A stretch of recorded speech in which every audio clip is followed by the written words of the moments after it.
Hello friends, Canva की इस pro series में आपका स्वागत है। हम छोटे छोटे पॉइंट्स के ऊपर डेडिकेटेड लेक्चर इसलिए बना रहे हैं ताकि आपको हर चीज़ के बारे में इंपॉर्टेंटली पता लग जाए कि किस तरह से उसे यूज़ किया जा सकता है।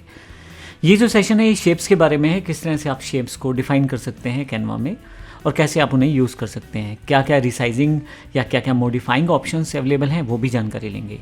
तो इसके लिए सबसे पहले आप एलिमेंट पे आ जाएँ। एलिमेंट पे आप टाइप करें शेप्स। जैसे आप शेप्स टाइप करेंगे यहाँ पे आपके पास डिफरेंट तरह की शेप्स आ जाएंगी। फिर से मैं आपको बता दूँ कि शेप्स पेड फ्री फीचर दोनों के साथ अवेलेबल है। मैं सी ऑल कर देता हूँ। जब आपके पास कोई शेप आ जाती है तो आप उसको ड्रैग करके अपने पास यहाँ अपनी ग्राफिक्स में ला सकते हैं, अपनी इमेज में आप उसे इंसर्ट कर सकते हैं। एक बेसिक जो शेप रहती है उसको आप आसानी से चेंज कर सकते हैं। मैं यहाँ आर शॉर्टकट का प्रेस करता हूँ। आर का मतलब है रेक्टेंगुलर, तो एक आर शेप यहाँ पे डिफाइन हो जाएगी। मैं इसलिए इसे डाल रहा हूँ ताकि आपको आइडिया हो जाए कि हम क्या करने वाले हैं। इसका कलर चेंज कर देते हैं अभी, ये वाला। इसको मैं यहाँ से लेयर से जाके सेंड बैकवर्ड कर देता हूँ। तो अब आपके पास स्टार इमेज ऊपर है। अब अगर मुझे किसी शेप को चेंज करना है, रिसाइज करना है, तो सिंपल ये जो कॉर्नर है यहाँ से कर सकता हूँ। देखिए बड़ी आसानी से इस शेप को कर सकते हैं। माउस जब आपका ऊपर या नीचे हो रहा होता है तो आप देखें विड्थ और हाइट दोनों की जानकारी आपको दी जाती है, और ये जानकारी आपकी एक डिफ़ॉल्ट यूनिट पिक्सल के रूप में है जो कि आपने इसमें सेट किया होगा जब डिज़ाइन किया होगा अपनी इमेज को। अब यहाँ पे आपके पास जब ये बन गया है, अब इसके बाद आप क्या कर सकते हैं, यहाँ से चाहे तो यहाँ से आप रोटेशन भी कर सकते हैं। ये रोटेट टूल आपके पास रहता है यहाँ पे अवेलेबल। अगर कुछ गलत हो चुका है तो आप यहाँ से कंट्रोल Z भी कर सकते हैं और वापस आ सकते हैं। आप आसानी से इन सभी ऑप्शंस का यूज़ करते हुए अपनी डिफ़ॉल्ट इमेज को सेट कर सकते हैं। आप क्रॉप भी कर सकते हैं इमेज को। ये जो हैंडल्स दिए गए हैं साइडों पे, सेंटर में बिल्कुल जो हैंडल्स हैं, तो उसके अकॉर्डिंग, हैंडल के अकॉर्डिंग आप इसको छोटा बड़ा कर सकते हैं कुछ इस तरह से। बेसिक जो आपके पास शेप रहती है उसको आप एडिट पे जाके मॉडिफाई भी कर सकते हैं। मान लीजिए ये शेप ठीक नहीं लग रही तो आप दूसरी ले लें, तीसरी ले लें, जैसी शेप आपको चाहिए आप फिर से वापस वैसी शेप ले सकते हैं। कलर मॉडिफाई करना आसान है। कलर को सिलेक्ट करें और चेंज कर लें। और अगर आप किसी ब्रांड किट या बाकी डिफ़ॉल्ट कलर्स को यूज़ कर रहे हैं तो वो कर सकते हैं। ग्रेडियंट कलर्स भी अवेलेबल हैं यहाँ पे, आप उनका यूज़ भी अपनी इमेज में कर सकते हैं। मैं यहाँ से डार्क कलर ले लेता हूँ और चेंज ऑल कर देता हूँ। इसी तरह से मैं यहाँ पे बॉर्डर स्टाइल चेंज यूज़ कर सकता हूँ। बॉर्डर स्टाइल में देखिए साइड की जो स्टाइल है उसमें थोड़ा सा वेट बढ़ा देता हूँ, ज़्यादा बेहतर तरीके से नज़र आएगा। ये देखें, इस तरह से आप इसको चेंज कर सकते हैं।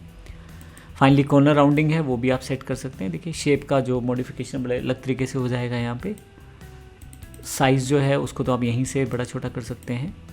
टेक्स्ट का कलर इसमें नहीं है, बोल्ड, इटैलिक और इन सब ऑप्शंस का इस पर कोई लेना देना नहीं है। ट्रांसपेरेंसी सेट कर सकते हैं, फीका और गाढ़ा कलर हो जाएगा। अब देखें पीछे का जो येलो बॉक्स है वो नज़र आ रहा है, और जैसे जैसे मैं इसकी ट्रांसपेरेंसी बढ़ाता जा रहा हूँ, 100 कर दूंगा तो ये पूरा नज़र आएगा, और अगर मैं इसे पीछे की तरफ ले जाऊँगा तो ये एक तरह से ट्रांसपेरेंट होना शुरू हो जाएगा। तो आप ये सेट कर सकते हैं यहाँ पे। तो ये मैंने कुछ चीज़ें आपको बताई जिससे आप अपनी इमेजेस को मॉडिफाई कर सकते हैं। आप एक इमेज के साथ कुछ और इमेजेस को इंसर्ट करके एक अलग तरह की इमेज भी क्रिएट कर सकते हैं। मान लीजिए मुझे लाइन ऐड करनी है इसमें, फिर से एलिमेंट पे जाता हूँ यहाँ पे और यहाँ पे लाइन टाइप कर देता हूँ। तो इनमें से अगर कोई लाइन मुझे चाहिए, अब ये डिपेंड करता है आपके पास प्रो प्लान है या फ्री प्लान है। मान लीजिए मुझे यही लाइन चाहिए तो इस लाइन को यूज़ करते हुए मैं एक ग्राफिक्स बना सकता हूँ। अब बैकग्राउंड पे मेरा वो ग्राफिक्स चल रहा था और फ्रंट पे मेरे पास ये वाली चार्ट लग गया, लेकिन मैं इसको हल्का सा ट्रांसपेरेंट कर देता हूँ और फिर इसको इसके ऊपर प्लेस करता हूँ। तो अब देखिए अब बेहतर तरीके से दिखाई दे रहा है कि हमारा जो चार्ट है वो फ्रंट की साइड है, पीछे की तरफ आपकी कंपनी का लोगो हो सकता है, कोई डिज़ाइन हो सकता है। वो सब चीज़ें आप सेट करके इसको अपने डिज़ाइन को रीसेट कर सकते हैं। तो ये यहाँ पे हमने जो चीज़ें बनाई। अब इसके अलावा आप इन जो चीज़ें हैं इनको आप शेप्स को बटन्स की तरह, कंटेनर की तरह, बैकग्राउंड की तरह भी यूज़ कर सकते हैं। आप इसमें अगर ध्यान दें तो जब हम लोग किसी भी तरह की ग्राफिक्स को बनाते हैं तो शेप्स कई बार इंपॉर्टेंट हो जाती हैं। बैकग्राउंड में काफ़ी सारी शेप्स बनी रहती हैं और हमें दिखाई नहीं देती, लेकिन वो वहाँ पे अवेलेबल रहती हैं। जैसे मैं ऐड पेज करता हूँ और इस डिज़ाइन को यहाँ ले आता हूँ तो आप देखेंगे ये शेप्स हैं। इन शेप्स को आप यूज़ कर सकते हैं अलग अलग तरह से। ये छोटे छोटे शेप्स हैं जो आपकी कहीं ना कहीं ग्राफिक्स इंटीग्रेट करके आपके डिज़ाइन को बेहतर बनाने के लिए यूज़ की गई हैं। जैसे ये एक, अगर आप वाइट कलर देखें तो ये एक तरह से शेप है जिस शेप के साथ एक स्पेशल इंपॉर्टेंट पॉइंट को डिस्क्राइब करने के लिए यूज़ किया गया है। मैं इसे कंट्रोल Z करूँ, वापस ले आता हूँ, तो अब देखें, अब ये एक स्पेशल फ्लैश सेल वर्ड को अलग तरह से दिखाने के लिए यूज़ किया गया है। इसी तरह से एक शेप ये बैक एंड साइड पे है, रेक्टेंगुलर शेप है जिसमें अप टू 50% ऑफ के रूप में दिखाया गया है। एक शेप ये है जो ग्राफिकली आपकी चीज़ों को रिप्रेजेंट कर रही है, एक डिज़ाइन को रिप्रेजेंट कर रही है। तो आप इनको अपनी रिक्वायरमेंट के अकॉर्डिंग एडिट कर सकते हैं।